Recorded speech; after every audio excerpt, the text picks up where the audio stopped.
여러분 안녕하십니까? 함께 기도드리겠습니다. 하나님 아버지, 이번 학기에 하나님의 말씀을 배우겠습니다. 성령님께서 주관해 주시옵소서. 예수님의 이름으로 기도드립니다. 아멘.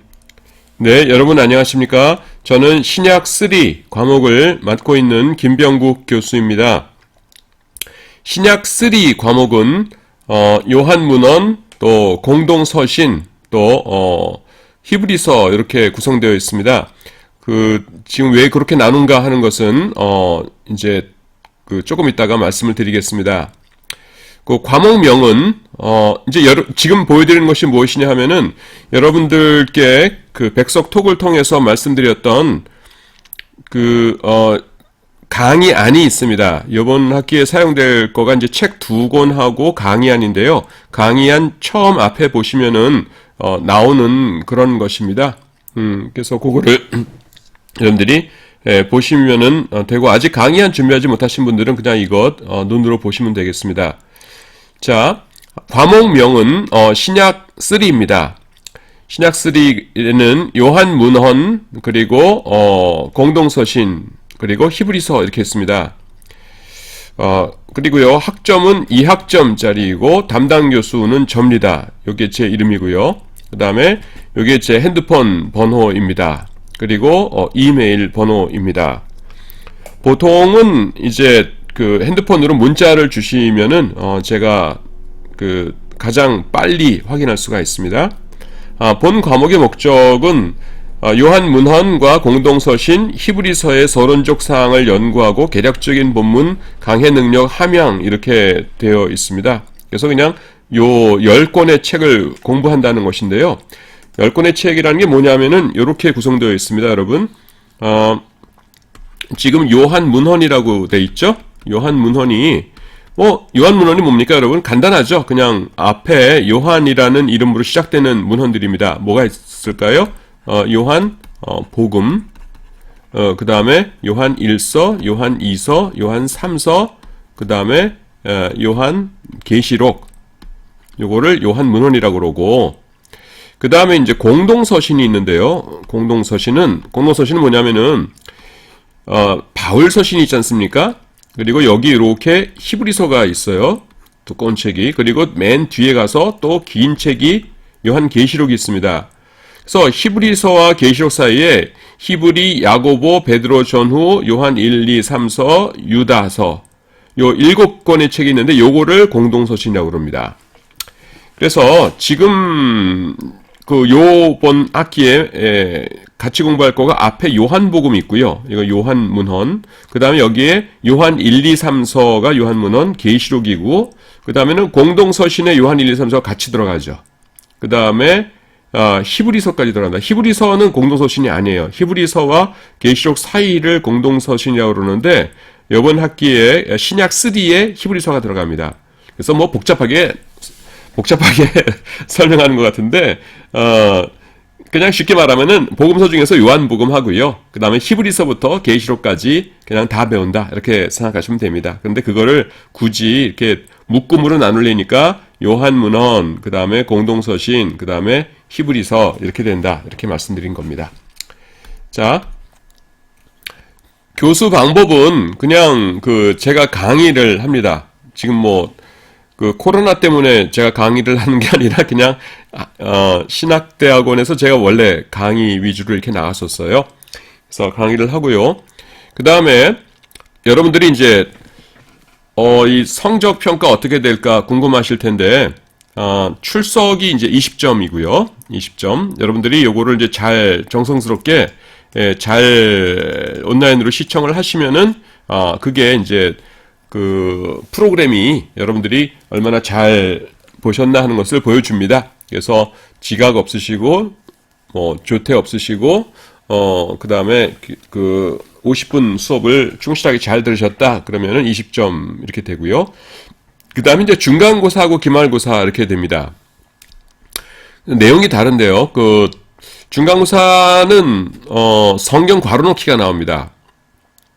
여러분들이 이제 강의안을 구입하시지 않습니까? 그러면은 강의안 맨 뒤에 요한복음부터 요한계시록 마지막까지 제가 좀 중요하다고 할까? 이런 것들을 이렇게 괄호를 쳐놨어요. 이게 전체가 아닙니다, 여러분. 보세요. 1절, 4절, 6절, 7절, 8절, 12절 이런 식으로 나가죠. 그래서 전체 다는 아니고, 그래서 중요한 명사들, 태초에 말씀이 계시니라 이 말씀이, 뭐 외우시기 쉽겠죠. 이 말씀은, 그다음에 그 안에 생명이 있었으니 이 생명은 사람들의 빛이라. 이를테면은 빛에다가 이거를 그 괄호로 그냥 이렇게 묶어놓고서는 다음 괄호 안에 들어갈 올바른 단어는 그러면 1번 빛, 뭐 2번 뭐 어두움, 3번 구름, 4번 풀밭 이렇게 하는 거예요. 그러면은 사람들의 빛 하면서 여러분들이 1번 이렇게 하시면 맞는 겁니다. 어떻게 하는지 아시겠죠? 그래서 요건 뭐냐면은 중간고사는 지금 해당되는 거 10권의 본문이 여러분들이 좀 익숙해지시면 좋겠다라는 것입니다. 그래서 중간고사는 이렇게 나와요. 그래서 아이고 저거야 뭐 다 맞지 그러실 테지만은 아닙니다. 100점 맞으시는 분들은 그렇게 많지 않아요. 그래서 중간고사가 40점이고요. 기말고사도 40점입니다. 그리고 온라인 시험으로 진행됩니다. 그래서 여러분들이 온라인 시험이 어떻게 되냐면은요, 미리 좀 말씀드리자면은, 시험 시간이 이를테면은 뭐 30분이다. 그러면은, 제가 하루를 드립니다. 0시부터 24시까지. 그럼 여러분들이 아무 때나 시작하셔가지고서는 30분 동안 시험을 보시고 나오시면 돼요. 아침에 들어가셔도 되고, 나는 오전에 일해야 돼 하는 분들은 저녁에 하셔도 되고, 난 저녁에 일 나가야 돼 그러면은 아침에 일찌감치 시험 보셔도 되고요.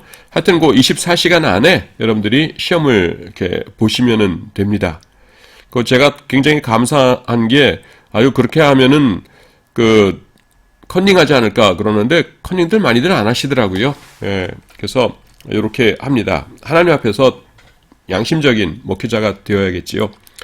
이렇게 하고 그 다음에 지난번에 한 분이 그런 분이 있어가지고서는 중간고사인가 기말고사가 이제 0점으로 나간 경우가 있는데요. 그건 뭐냐면은 이렇게 들어가신 거예요. 시작하시려고 들어가셨다가 무슨 급한 거 딴 거 할 일이 내가 그거 하고서 시험 봐야 되는데 그래서 나가셨어요.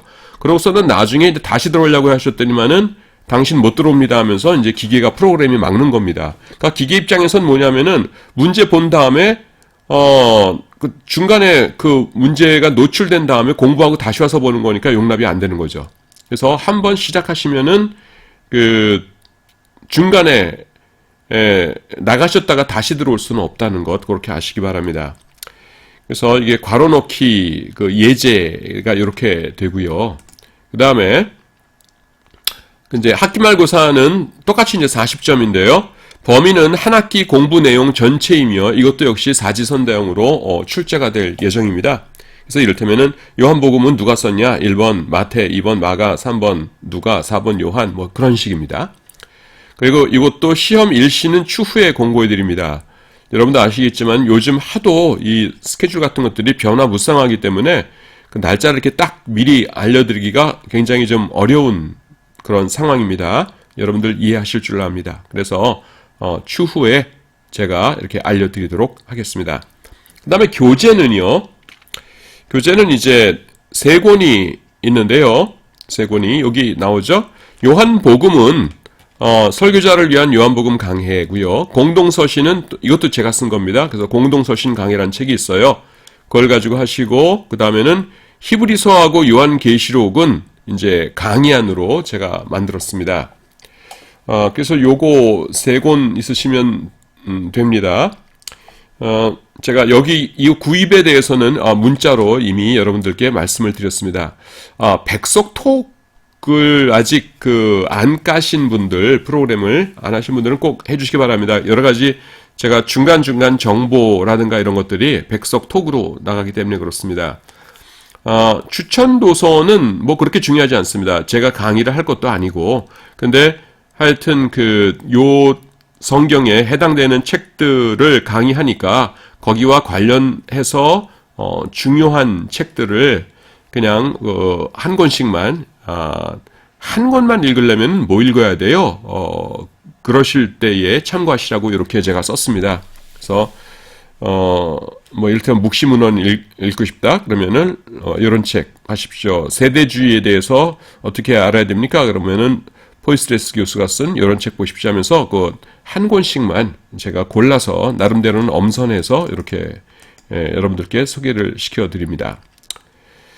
자, 설교자를 위한 이제 요한복음부터 들어가도록 하겠습니다. 요한복음 강해라는 책인데요.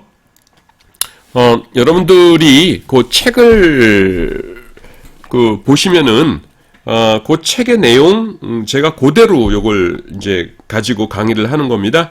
제가 쓴 책이기 때문에 아래야 한글로 제가 처음에 이렇게 쳤겠죠. 그래서 저한테는 여러분들은 책으로 가지고 계시지만 저한테는 그 원고가 다 있어요. 그래서 저자 직강이 이래서 편합니다. 그래서 제가 몇 페이지 보세요 하면서 그냥 거기 보면서 같이 보면 될 것 같습니다. 자, 여러분 교과서로는 13쪽입니다. 13쪽이고요. 요한복음의 중요성과 특징 이렇게 되어 있습니다. 그 교수님들마다 이제 성경을 강의할 때에 이 책이 굉장히 중요하다 이렇게 말씀해 주십니다. 그래서 이를테면은 여기도 저도 대충 써놨네요. 그러면 창세기 강의하시는 구약 교수님들은 뭐라고 하십니까? 창세기야말로 모든 것의 그 시작이다. 천지 창조, 그 다음에 인간의 죄악의 시작, 또 인간의 구속사역의 시작. 그러니까 창세기를 잘 이해하면은 성경 전체를 보는 안목이 길어진다. 이렇게 말씀하시죠. 그럼 또 당연히 지당하신 말씀이에요. 그러면 또 학생들이 끄떡끄떡하면서 이번 학기에 창세기 공부 열심히 해야겠구나 이러지요. 또 시편을 읽을 때는 또 뭐라고 그러십니까? 시가서 교수님들은 이렇게 말씀하셨던 것 같아요. 인간이 뭐로 어떻게 구성되어 있냐면은 그 다음에 정, 의로 구성되어 있다. 지성적인 것, 의지적인 것, 그 다음에 이제 좀 감정적인 것. 그런데 시가서를 제외한 나머지들은 거의 다 지성과 의지를 다루고 있다. 하지만 우리가 전 인격적으로 하나님을 섬기고 하나님의 뜻에 순종하기 위해서는 지정의가 전체가 하나님께 순종하고 하나님의 뜻을 따라야 된다. 근데 이 감정적인 것, 이 정서적인 것을 전문으로 다루는 책으로 하나님께서 주신 것이 시가서이다. 그렇기 때문에 시가서를 바로 이해할 때에 우리도 균형 잡힌 건강한 기독교인이 될 수 있고 또 우리가 섬기는 주의 백성들도 건강한 기독교인이 될 수 있는 것이다. 이렇게 말씀하셨던 것 같아요. 지당하신 말씀이죠. 그래서 끄떡끄떡합니다. 또 마태복음 또 강의하시는 교수님들은 구약과 신약을 연결해주는 책이니까 중요하다. 그러면은 열심히 해야지. 또 로마서 할 적에는 이신칭의 교리가 가장 잘 나타내는 것이 로마서니까 여러분들은 어렵더라도 로마서를 잘 공부해야 됩니다. 그러면 또 끄떡끄떡하면서 열심히 공부합니다. 자, 그런데요, 여러분 요한복음도 굉장히 중요한 책입니다. 제가 오프라인으로 강의를 하면은 많은 학생들이 여기서 이제 좀 웃으세요. 그런데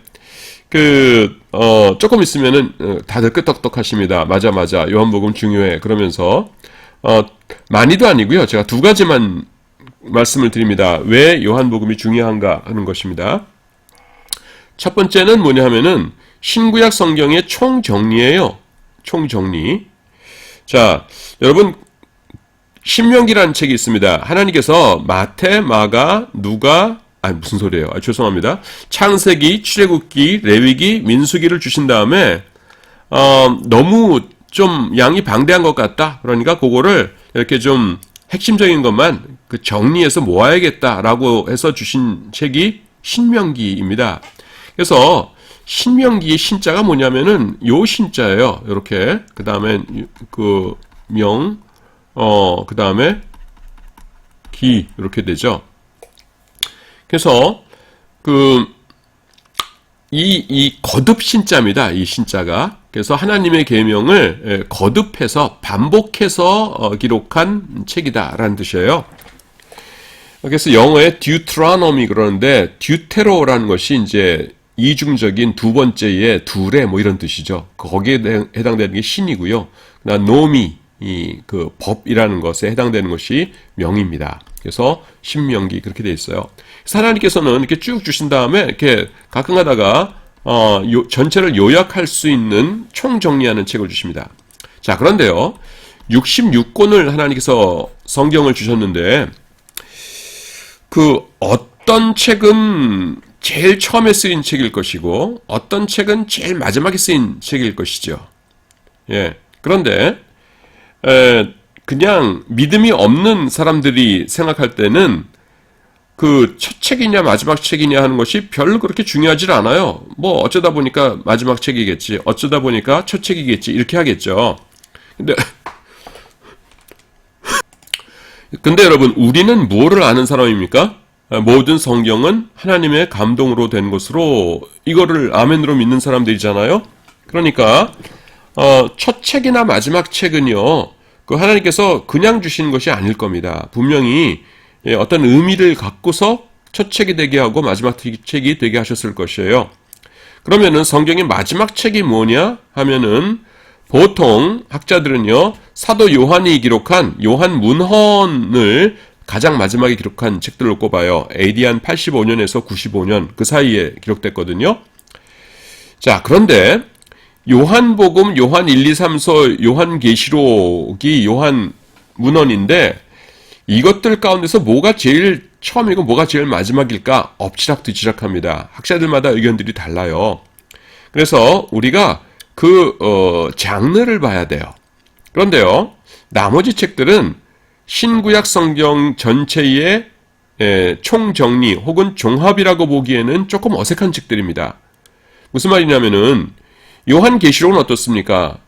말세에 나타날 일을 예언해주고 계신 예언서죠. 그 자기 목적이 또 그 책의 장르가 아주 확실해요. 그거는 이제 신구약 성경 전체의 총정리라고 하긴 좀 그렇고요. 그 다음에 요한 1서 어떻습니까? 하나님은 사랑이시라 하면서 하나님을 사랑하는 자는 계명을 지켜라 라고 하면서 매우 중요한 말씀이긴 하지만은 또 너무 짧기도 하고요. 그거가 신구약 성경의 요약이라고 하기에는 조금 갸우뚱합니다. 요한 2서는 또 어떤 책입니까? 택하심을 입은 부녀에게 편지한다 이러시면서 이단들 조심해라 하면서 이제 교인들 이단들에게 넘어가지 않도록 단속시키는 그런 책이죠. 또 요한 3서는 어떻습니까? 3서는 아주 상황이 아주 특별합니다. 나중에 이제 다시 한번 말씀드리겠지만은 사도 요한이 어떤 곳인가에 전도 여행을 떠나신 거예요. 근데 거기서 이제 누가 좀 우리 일행을 영접해 줬으면 좋겠다, 자기 집에서 재워줬으면 좋겠다 하는데 안 재워지는 거예요. 그래서 디오드레베라는 사람이 좀 괜찮은 사람 같은데 경제적으로 좀 재워주면 안 될까 했더니 안 재워지고, 다른 사람이 모시려고 하니까 아이고 그 선교비 다 있으셔, 우리가 돈 쓸 필요 없어 하면서 오히려 그것도 방해하고 이런 겁니다. 그래서 섭섭하셨어요. 그러다가 보니까 데메드리오라고 하는 좀 착한 사람이 있어가지고 그 사람이 아이고 사도님 다들 우리 집으로 오세요 해가지고서는 그 집에서 잘 대접을 받고 왔습니다. 근데 나중에 돌아오고 난 다음에 그게 마음에 상처가 된 거예요. 그래서 그 교회를 맡고 있던 가이오라고 하는 분에게 교인들에게 앞으로는 선교사님 가거든 잘 좀 대접하라고 해라, 이런 취지로 이제 짤막한 편지를 하나 쓰십니다. 그게 요한 3서예요. 그러니까 여러분 어떻습니까? 그게 성경 전체의 주제는 아니겠죠. 그래서 요한복음이 성경 전체의 이제 마무리자, 그 다음에 총정리이다 이렇게 봅니다. 그러면요, 여러분들이 이런 질문이 생겨요. 이런 질문. 신구약을 총정리하는 책이라면은 장르가 왜 복음서여야 되냐라는 겁니다. 저보고 쓰라 그러면은 논설문처럼 쓸 것 같아요. 자, 내가 너희들에게 65권의 책을 줬다. 이제 그 내용을 정리하도록 하겠다. 첫째, 하나님은 어떤 분이신가? 1번, 2번, 3번, 4번. 둘째, 인간은 어떤 존재인가? 1번, 2번. 이런 식으로 이렇게 논설문처럼 돼야 될 것 같은데, 전체 요약이라고 하면서 복음서입니다. 그러니까 왜 복음서지? 그럴 텐데요. 조금만 우리가 더 생각해 보면은 신구약 성경의 요약이 복음서인 게 맞아요. 왜 그러냐면은 여러분 신약 구약을 요약합니다. 그러면은요 구약의 주제가 뭐예요? 구약 오실 메시아죠. 오실 메시아. 신약의 주제는 뭐예요? 오신 메시아 그리고 다시 재림하실 메시아죠. 그러니까 신구약 성경 전체 주인공이 누굽니까? 예수님이시죠. 오실 메시아, 오신 메시아. 예수님이시죠. 그러니까 그 예수님에 대해서 써야 돼요. 신구약 성경을 요약하려면은. 그러니까 예수님에 대해서 쓰려고 하니까 장르가 뭐가 되어야겠어요? 복음서죠. 그래서 복음서가 되는 겁니다. 그런데요, 그 요한복음은요, 다른 마태마가 누가복음하고는 상당히 다릅니다. 다른 책들은요, 그 그림 그릴 때 어떻게 그리냐면은 이렇게 그립니다. 이렇게 직선이 돼야 되는데 좀 이상하게 됐네요. 이렇게 또 구부러졌네. 하여튼 예수님께서 세상에서 태어나셔서 이런 사역을 하시고 부활 승천하셨다. 이게 마태마가 누가복음이에요. 그걸 공간복음이라고 하죠. 공간복음은 요런 식입니다. 근데요, 요한복음은 이렇게 돼요. 시작이 어디냐면 하늘에 시작합니다. 태초에 말씀이 계시니라. 이 말씀이 하나님과 함께 계셨으니 이 말씀은 곧 하나님이시니라. 태초에 계셨고 하나님과 함께 계셨고 하나님이시래요. 그 다음에 14절 되면은 이제 내려오셔가지고서는 말씀이 육신이 되어 우리 가운데 거하시며 우리가 그 영광을 보니 아버지의 독생자의 영광이요 은혜와 진리가 충만하다라면서 이제 인간의 몸을 입고 성육신에서 오십니다. 그 다음에 사역을 하신 다음에 내가 땅에서 들리면 모든 사람을 내게로 이끌겠노라 하시면서 부활 승천하시죠. 그래서 이 스케일이요. 요한복음에는 어마어마합니다. 이게 요한복음은. 그래서 다른 책들하고는 달라요. 그래서 그 요한복음은 그 첫 번째 특성이 뭐냐면은 신구약 성경 전체를 요약해주는 그런 책이다라는 것입니다. 여러분 그렇기 때문에 그 요한복음이 어떤 대우를 받냐 하면은요 그 총정리로서의 대우를 받아요. 실제로 여러분 그 사형리 책자 아시죠? 나 작년부터 예수 믿었어요 하시는 분 빼놓고는 사형리 책자 들고서 전도 한번 안 해보신 분 없을 거예요. 다 해보셨을 텐데 사형리 책자 제일 뒤쪽쯤에 보면은 이제 사람들을 이렇게 사람들에게 영접 기도를 하게 하고요. 영접 기도 하고 한 다음에 그 마지막에 이렇게 권면하는 게 있는데 뭐냐면은 이제부터 성경을 읽으십시오 한 다음에 뭐라고 써 있어요? 기억나십니까? 요한복음부터 시작하십시오 이렇게 되어 있어요. 그게 왜 그러냐면은 요한복음에는요 그 신구약 성경 전체의 주제들이 다 집약되어 있습니다. 요한복음이 그런 책이에요. 그 다음에 요한복음의 두 번째 특징이 뭐냐면은 선교를 위한 책입니다. 선교.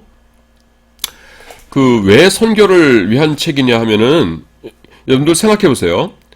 옛날에요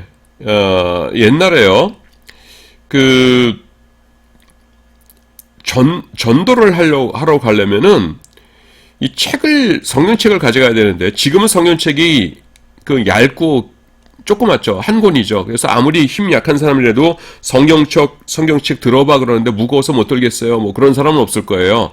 어린 아이가 아닌 이상 아주 어린. 근데 옛날에는 어떻습니까? 두루마리 아시죠? 두루마리 더구나 가죽으로 된 두루마리 이런 거는 한 권만 해도 묵직합니다. 성인 남자가 이렇게 꽉 껴안아야 되는 그런 무게인 것이에요. 그런데 그게 66권입니다. 물론 얇은 것도 있지만은 두꺼운 건 또 엄청 두껍겠죠. 시편 같은 건 뭐 어마어마했겠죠. 그래서 성경 66권을 가지고 다니려면은 그거는 이제 달구지, 요즘 말로 말하면 리어카 같은 거 한 대는 필요한 겁니다. 근데 선교사님들이 아프리카도 가고 사우디아라비아 남쪽에도 가고 그다음에 인도도 가고 저쪽 북쪽 유럽도 가고 그래야 되는데 어떻게 리어카 몰고서 다니겠어요?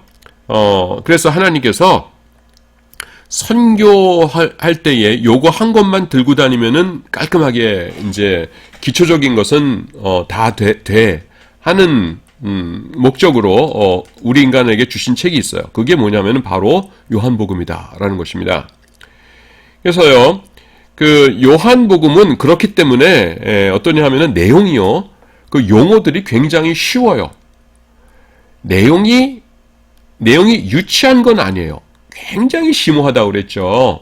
굉장히 심오하고 좀 어려운 말입니다만은 그 예수님에 대한 기독론, 신론 같은 것들이 엄청나게 발달되어 있고 그래서 내용이 아주 심오한데 그 사용되는 단어들이나 문장들은요 너무너무 쉽습니다. 그래서 우리가 헬라어를 처음 신학생들에게 가르친 다음에 이제 기초 문법 끝나면은 읽으라고 권하는 것이 첫 번째가 요한 1서고요. 요한 1서가 더 쉬워요. 그 다음이 요한 복음입니다. 그래서 요한 복음이 참 어휘나 문장으로서는 쉬운 책이에요. 자, 그래서요, 이를테면은 예를 들자면은 요한 복음에는요, 유대인이라는 단어가 굉장히 많이 등장합니다. 그래서 마태복음에는요, 유대인이라는 단어가 5번 등장하고요. 마가복음에는 몇 번이냐면 6번 등장해요. 그리고 누가복음에는 5번 등장합니다. 그래서 마태, 마가, 누가복음 합해봤자 달랑 16번 등장합니다. 근데 요한복음에는요, 유대인이라는 단어가 69번 등장을 해요. 유대인이라는 단어가. 지금 이 강의 들으시면서 여러분들이 교수님 뭔가 좀 실수하시는 거 아닙니까? 마테마가 누가복음 읽어보세요. 그냥 매 장마다 등장하는 게 유대인들인데 유대인이 마태복음에 5번밖에 안 나오다니 무슨 말씀이세요? 마음속으로 이제 그런 말씀 하시는 분 계실 거예요. 그런데 유대인들은 등장하는데요. 마태복음에 당연히 많이 등장하지요. 그런데 그 사람들을 유대인이라고 부르질 않아요. 마태복음에서는. 그 대신 뭐라고 부릅니까? 대제사장이, 장로들과 서기관들이, 바리새인과 헤롯 당원들이, 사두개파 사람들이 이러면서 좀 특정한 이름으로 불러요. 그리고 유대인이라고 하는 보편적인 이름은 잘 사용하지 않아요. 그래서 마태, 마가, 누가복음에 유대인들이 등장하지 않는다는 것이 아니라 유대인이라고 하는 헬라어로는 유다이오스라고 하는 요 단어가 달랑 16번 나온다고요. 근데 요한복음에는요 69번이나 등장합니다. 이것도요 선교랑 관계 있습니다, 여러분. 자, 아프리카에 어디 가가지고서는 부족들을 전도했어요. 그래서 예수님을 믿게 만들었습니다. 그 다음에 이제 그 사람들한테 이제 성경 말씀을 가지고 설교를 하는 거예요. 그래서 설교를 하는데 본문을 펼쳤더니 이렇게 됩니다. 어떤 바리새인들과 사두개인들이 예수께 여짜와 가로되 이렇게 나옵니다. 그러니까 그 원주민 중에 하나가 이렇게 손을 들어요. 선교사님 질문 있습니다. 질문이 뭔가요? 바리새인이 뭔가요? 그러니까 타당한 질문이지 않습니까? 그래서 막 설명을 해요. 자, 이제 설교해도 되겠죠? 그랬더니만은 조금 있다가 딴 사람이 또 이렇게 손을 들더니 선교사님 그런데요 사두개인은 누군가요? 또 이럽니다. 물론 알면 좋죠. 그런데 바리새인이 누구고 사두개인이 누구인지 구체적으로 몰라도 처음에 예수 믿고 은혜 받는 데는 아무 지장 없습니다. 그렇죠? 그래서요 요한복음에는 어떻게 되어 있냐면은 마태, 마가, 누가복음에서 바리새인, 사두개인, 대제사장, 장로들, 헤롯 당원 이렇게 되는 거가 그냥 싸그리 유대인으로 통일되어 있어요. 그러면은 그 당시에 처음에 교회가 선교하러 갔던 지역 사람들은요 사두개파가 뭔지는 몰라도 유대인이 누군지는 다 알거든요. 그러니까 그냥 어려운 말 쓸 필요 없어. 그냥 유대인 이렇게 통일을 시켜놨다는 겁니다. 그래서 요한복음에는 유대인이 69회나 등장해요. 그 다음에 또 이 개념들도 아주 쉽습니다. 어려운 신학을 하지 않아도 선교지 어디 가건 다 알아요. 요한복음 1장 5절에 보면은 빛과 어둠, 빛이 어둠에 비추되 어둠이 깨닫지 못하였다 이렇게 말씀하시죠. 그러니까 예수님의 진리는 예수님은 빛이시고 세상의 나쁜 사람들은 어둠이에요. 세상 어디를 가건 우리 종족은 빛보다 어둠을 좋아합니다. 우리는 밤이 너무 좋아요. 낮은 너무 싫어요. 이런 사람은 없죠.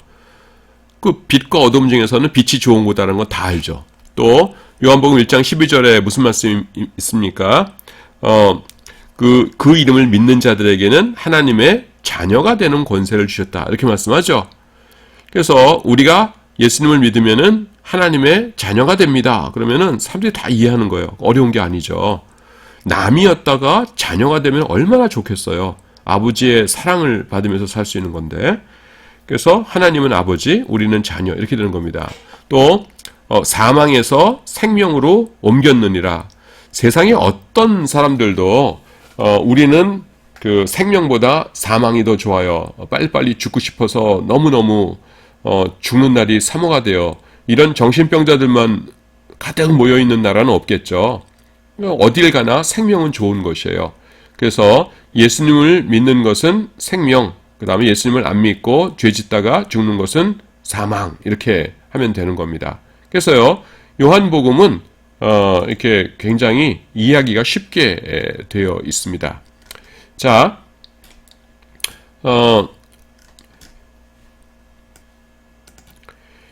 그 다음에 여러분들이 보셔야 될 것이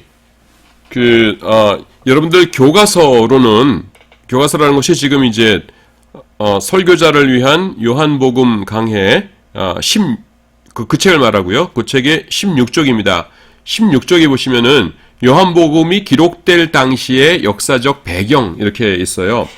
성경책 중에서 대부분의 책들은 그 역사적 배경을 알면은 이해하기가 훨씬 쉽습니다. 배경하고는 전혀 상관없이 읽을 수 있는 책들도 물론 있긴 있지만은 대부분의 경우에 그 책이 어떻게 해서 쓰여지게 되었는가 하는 것을 이해하면은 더 읽기가 쉬워지지요. 그래서 그 당시 이제 역사를 우리가 좀 알 필요가 있는데요. 그 역사를 조금 설명해 드리고 그 다음에 이 본문으로 들어와서 다시 살피도록 하겠습니다. 요런 이제 선이 있습니다. 선이 있고요. 그 다음에는 이제 요 선이 뭐냐면은 그 역사예요. 왼쪽에서 오른쪽으로 흘러가는 것이고요. 그 다음에는 요렇게 그리도록 하겠습니다. 이게 64년부터 68년까지가 있고요. 그 다음에 요게 66년, 요게 70년, 요게 73년입니다. 64년부터 68년은 뭐냐 하면은요, 여러분 네로 황제 있죠? 그 로마의 네로 황제. 네로 황제가 기독교인들을 막 핍박하던 그 시기입니다. 콜로세움에서 막 짐승들에게 죽게 하고 뭐 이런 끔찍한 핍박을 했지 않습니까? 거기에 이제 네로 황제의 핍박 기간입니다. 그리고 그 66년은 뭐냐면은 66년은요. 이때 이제 대로마 항쟁이 발생합니다. 기독교인 유대인들이 이 대라는 게 큰 대자가 아니라 이렇게 대항한다는 데 대자예요. 그래서 로마에 대항하는 항쟁이 66년에 벌어집니다. 이게 왜 벌어졌냐 하면은요, 뭐 여러 가지 이제 분위기가 무르익었지만은 어떤 사건이건 이렇게 분위기가 무르익다가 어떤 한계점에 다다르면 어떤 사건이 딱 터지면은 이 사건을 통해서 팍 폭발하죠. 이 폭발한 사건이 뭐였냐면은 그 당시에 이제 로마에서 파송한 총독이 세금을 제대로 못 걷었어요. 그러면은 이제 황제한테 야단을 맞겠죠. 그래가지고는 어디 좀 돈 없나 보다가 성전 금고에 돈이 있다는 걸 생각해냈어요. 그래서 그 17달란트나 되는 금을 이제 뺏어간 겁니다. 근데 성전에 바친 금이라는 것은 이스라엘 사람들 하나하나가 하나님을 사랑해서 바친 헌금이지 않습니까? 근데 그거를 17달란트를 1달란트가 한 34kg 되는데요. 그 17달란트를 빼간 거예요. 그러니까 이건 못 참아 하면서 이제 터진 겁니다. 66년에 대로마 항쟁이 발생하고요. 발생을 했더니만은 이제 요 중간에 네로가 68년이 죽으니까 아직 살아있죠. 네로가 장군을 파송합니다. 베스파시안 혹은 베스파시아누스, 라틴어로는 베스파시아누스고요. 영어로는 베스파시안 이렇게 되고 뭐 같은 사람입니다. 그래서 이 사람을 이제 파송을 해요. 파송을 하는데 이제 베스파시안이 자기 아들 티투스라고 하는, 이게 이제 우리가 디도 그러는 사람입니다. 티투스를 데리고 가죠. 너도 같이 가자. 그래서 데려갑니다. 근데 유대인들이 열심히는 싸웠지만 뭐 정규 군사훈련을 받은 사람이 아니니까 게임이 안 되죠. 그러니까 로마 군의 입장에서는 그냥 폭도들이죠. 그래서 그냥 뭐 쭉 밀고 나가서 이기게 됩니다. 이기다가 68년에 이제 그 네로가 죽어요. 근데 네로가 죽으니까 사람들이 이제 그 베스파시아누스를 황제로 옹립하면 좋겠다 이렇게 생각을 했습니다. 그래서 그 당신을 황제로 옹립하고자 하는 사람들이 있으니까 빨리 이제 오세요 이렇게 되는 겁니다. 그래서 근데 가가지고서는 짠 하고 나타나는 것이 아니에요. 뭐냐면은 베스파시아누스만 황제가 되고 싶은 게 아니겠죠. 여러 사람들이 있겠죠. 그래서 그 68년에 죽은 다음에 1년 반 동안에 오토, 그 다음에 사람 이름입니다. 오토, 갈바, 그 다음에 비텔리우스, 텔리우스.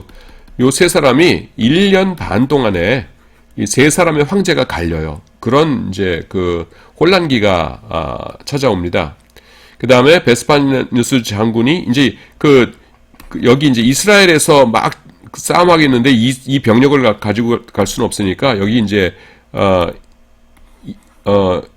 그 이집트에 가서는 병력을 마련하고 해가지고서는 68년 이후에 1년 반 후에 결국은 로마에 가가지고서는 황제로 등극합니다. 그게 이제 베스파시아누스 플라비우스 황제라는 사람이에요.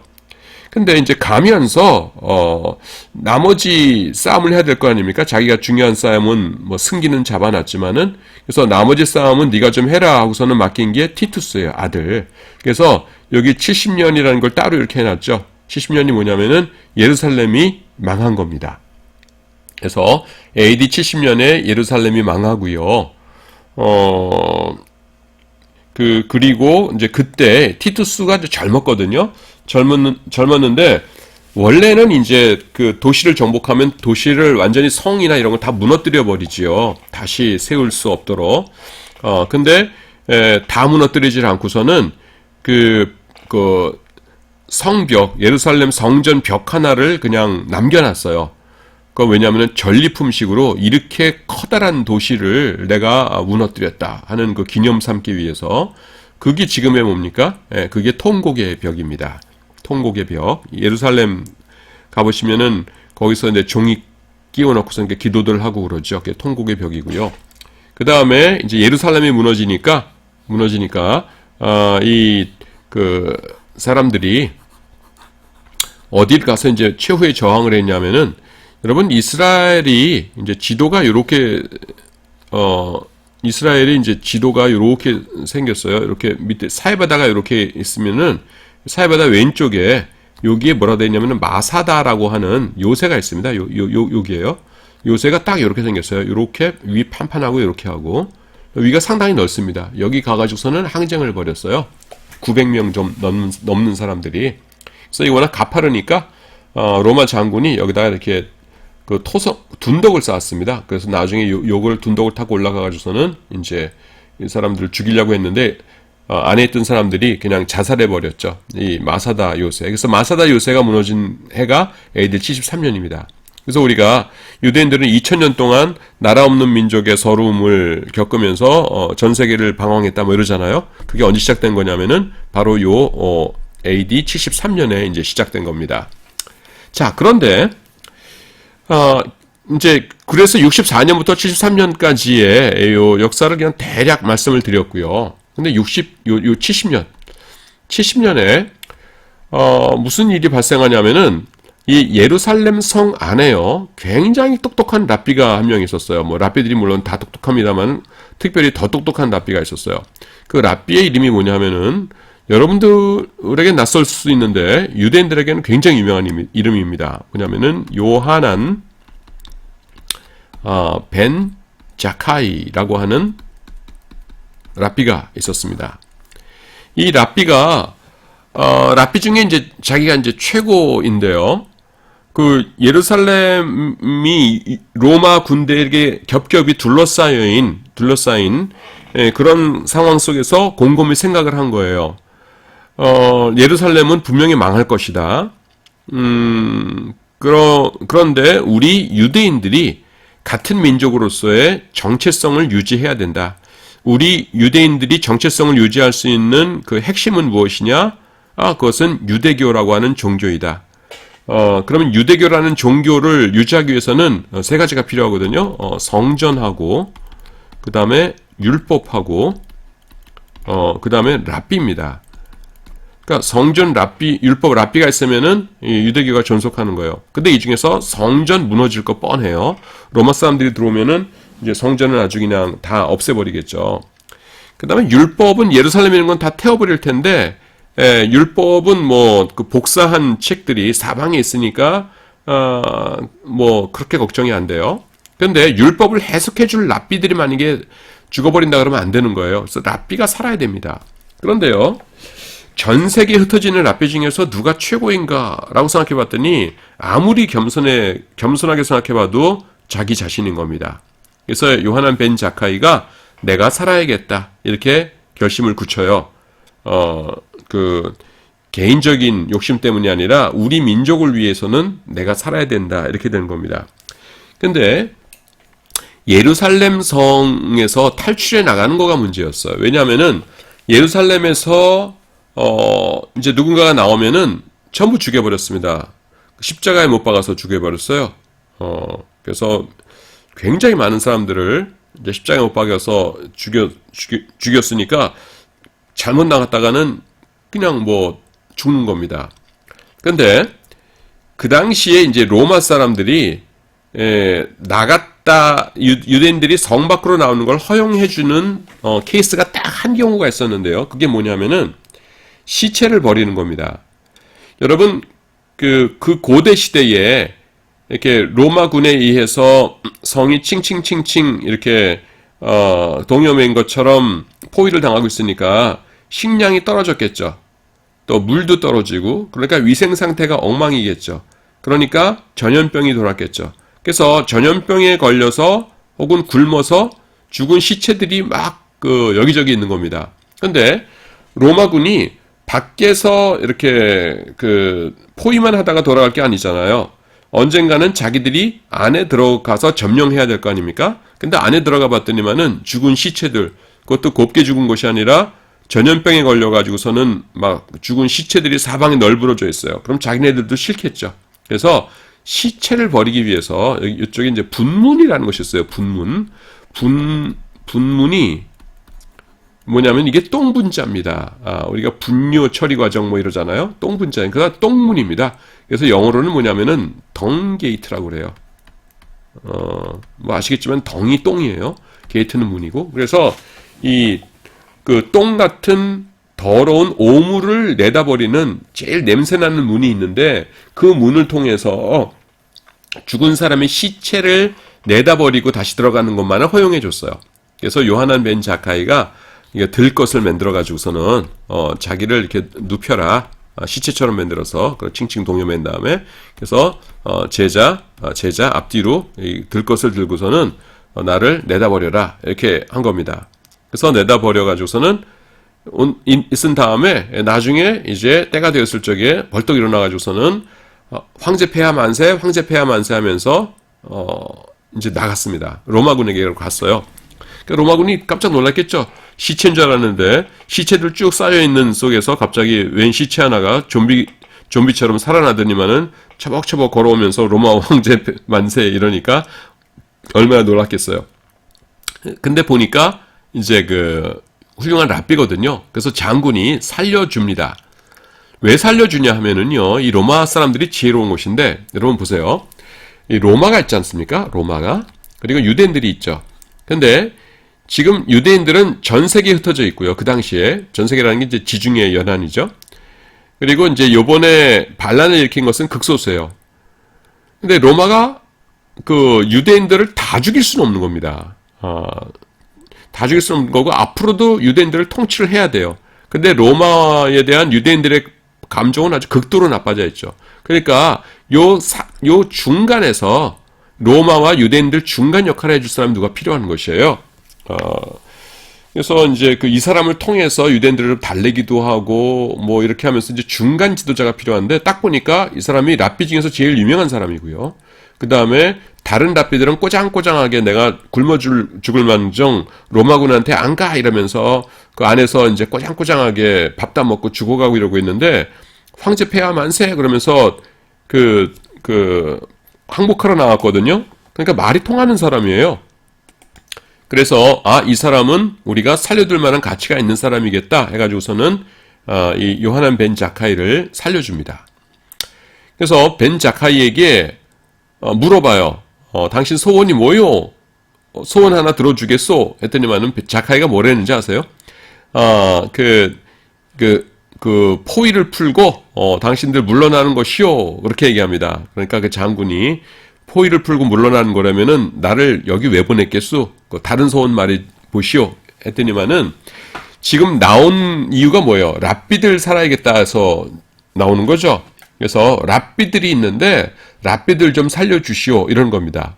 그러니까 로마 장군이 생각해봤더니 랍비들이란 사람이 뭐 칼 들고 막 싸우고 이런 사람들도 아니고 맨날 책 읽고 이런 사람들인데 뭐 별로 이렇게 해를 끼칠 것 같지 않아요. 그래서 그럽시다. 그러고서는 그 랍비들을 다 살려줍니다.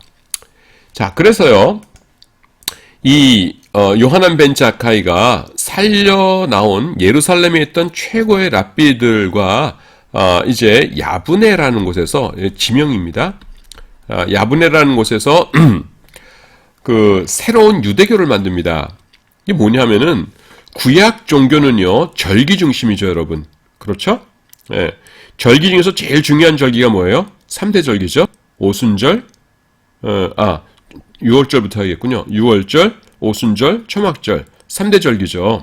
근데 그 3대 절기는 어디 가서 지켜야 돼요? 성전이요. 그래서 구약 유대교의 핵심은 뭐냐면은 성전입니다. 근데 지금 성전이 있어요, 없어요? 무너졌거든요. 성전 왜 무너지게 하셨습니까? 예수님께서 말씀하셨잖아요. 이 성전을 헐라 내가 사흘 이내 다시 지으리라. 사흘이 뭐예요? 무덤 속에 계셨던 사흘이죠. 그러니까 이제는 예수님이 성전이세요. 성전이 어떤 곳이었어요? 하나님과 인간이 만나는 곳이었죠. 이제는 예수님을 믿음으로 우리가 하나님께 기도드리고 하나님과 교제할 수 있어요. 그래서 그 돌로 지은 성전은 필요 없기 때문에 하나님이 부수신 것인데 유대인들은 예수님을 안 믿었죠. 그러니까 지금 시기는 임시 시기이다. 언젠가 성전이 회복될 거고 지금은 임시 시기이니까 이제 성전이 회복될 때를 기다리면서 성전이 없는 유대교를 만들자 이렇게 된 거예요. 그럼 남아있는 게 뭡니까? 아까 3가지 적어드렸었죠. 랍비하고 또 하나 남은 게 뭐예요? 율법이죠. 그래서 율법 중심에 율법을 연구하고 설교하고 하는 것 중심으로 이루어지는 그런 종교를 만듭니다.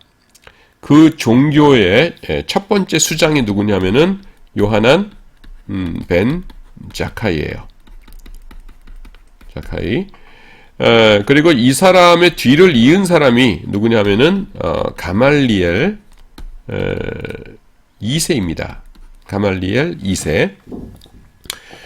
요하난 벤 자카이는요, 여러분 성격이 꼬장꼬장하고 까다롭고 그랬겠어요? 좀 이렇게 널널하고 그런 사람이었겠어요? 굉장히 좀 널널한 사람이었습니다. 아까도 말씀드렸지만은 꼬장꼬장한 사람이었으면 그런 사람들은 예루살렘 안에서 굶어 죽었어요. 다 그 랍비들.